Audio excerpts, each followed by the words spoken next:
Hello class, good afternoon. My name is Gusman Lewis. My presentation is divorce and a remarriage. Divorce and a remarriage. As we know, in this stage that we're in now, there's a lot of divorce and there's a lot of remarriage. And what is exactly what does exactly God say about divorce? In Malachi, and we know for sure God is hate divorce. That's what it say in Malachi chapter 3 verse 16. Say God hate divorce. And 5 times in Malachi he used that word where it says God doesn't like it. God don't like divorce at all. But in this, especially in 21st century, so divorce is it's we see that in our society, in especially now, those people who's making a bunch of money, celebrities, they just divorce anytime. But as a Christian, I was seeing that divorce and remarriage. Even though in the Christian life we see a lot of divorce, a lot of remarriage. So in one of the commentary book I just read, he said a covenant is a solid and binding agreement between two parties. When one party is failed to fulfill his avowed obligation, the covenant is said to be broken. And if an agreement is a contingent on the other party is no longer required to fulfill its obligation, simply speaking, the priest in Malachi Day has broken the vow of God by marrying foreign women and divorcing the first wives, and the people were doing likewise because of their infidelity of the Lord and their spies, because they had profaned his holy institute of marriage. God is no longer obligated to protect the blessed. In fact, the defender of those who has been violated, he will punish the wrongdoer. So this is the covenant that God creating. So once you have that binding, the covenant with once you're married for life. So that's the main reason why in Malachi God says God doesn't like it, because once God glue you together, because in the garden, when God married Adam and Eve together, it's married them for life, not for a couple of days, not for months, not for years. And today now we just see the certificate of divorce. Now the certificate of marriage, people could take it for a year or 2 years, or they could decide how many years they want to stay together. But God covenant is not to be broken. God covenant is just staying together, is staying close together, and it's staying like forever. But like in now we see the covenant that, as a matter of fact, we see the covenant is broken. People using the covenant as a contract. People use that the covenant, the binding together. They just put it the same way as they have a contract with somebody. The contract, the difference between both. The contract, you could have a contract with multiple people that you don't even know that you have a contract with. But a covenant, it's somebody that you have intimate with, somebody that you love, somebody like you already know this is the person that God has given to you. A covenant is between God and his people. Between God and his people. And keep in mind, covenant is not a contract, as we said before. It's a different. A contract is between a many individual that doesn't have a relationship at all. But a covenant, you commit yourself to relationship. You commit yourself to a relationship, because the relationship that you want, you just put yourself into it and you say, you know what, this is what I will do.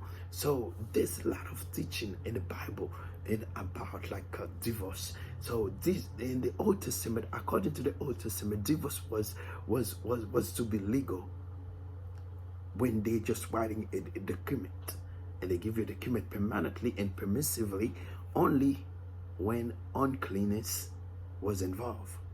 In other words, the teaching of Jesus was teaching about it in the New Testament. It said Jesus reaffirmed it. It said the permanent nature of marriage pointed out that divine permission. It's a divine permission for divorce was given only because of the human sinfulness. Human sinfulness. Human, the things that we've been doing, just the main thing that God say. I mean, you can get a divorce, but when you're doing something wrong, immorality. And not because it was God's idea, because immorality, when you state that as sexual immorality, that's when you're dealing with somebody that outside your marriage. That's when you already broke your covenant. Now you're already like saying, you know what, that person that you say you love, when the bad thing or good thing, everything, so once that you're dealing with somebody else in that, so that's when you broke the covenant. So he even say that in the word of God in Matthew chapter 5 verse 32, even if mentioned that for us, the way that we're supposed to be acting ourselves.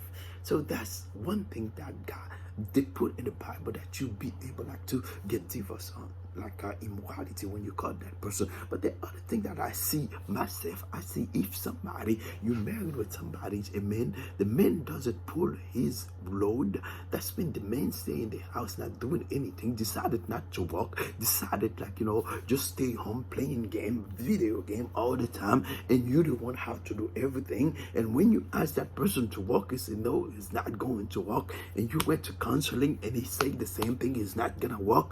Yes, now is the time for you to leave. It's the time for you to do something with your life, because you cannot stay in that relationship until you're dead or you do everything, because the man's supposed to take care of the house. That's the main point. But Paul even say that, Paul teaching and responding to the question from the Corinthian and the apostle echoes Christ teaching in them are the second permissible cause for divorce. The second permissible cause for divorce is deception by unbeliever mate. So somebody you married with, so if you married with somebody that you know for sure, some of us we married with someone and say, you know what, I know I will bring him to the glory of God. I know I will do my best to make him become a Christian, but you see everything that you do, that person never changed. Everything that you do, that person still stay the same person. Let me tell you something, one thing for a lot of us to understand, you cannot fix people, you cannot change anybody. The only person who could change is only God. So most of us, we have that mentality. If we married with somebody and we think we could change that person's mind, let's say if that person is already a sinner, or if that person never want to change, that don't you think you'll be able to take that person? You cannot change it. Only God will be able to. But that's why some of us, we're putting ourselves in some situation where it is so hard. It is so hard to get out of it. But God said this is the only way. That's what one thing Paul is teaching. He said the second part of it, that you have the choice to divorce. To divorce is when you have is unbeliever mate. When you have somebody is not Christian. No, when you have somebody like you are Christian, but that person not Christian, and you live in the same house with it, and that person never practice anything, any Christian thing. He's just practice something different than your faith, and now you have the right to divorce that person. You have the right to do something else, to go somewhere. In the 1 Corinthians 6 verse 15 and 16, do you know that your body is the member of Christ?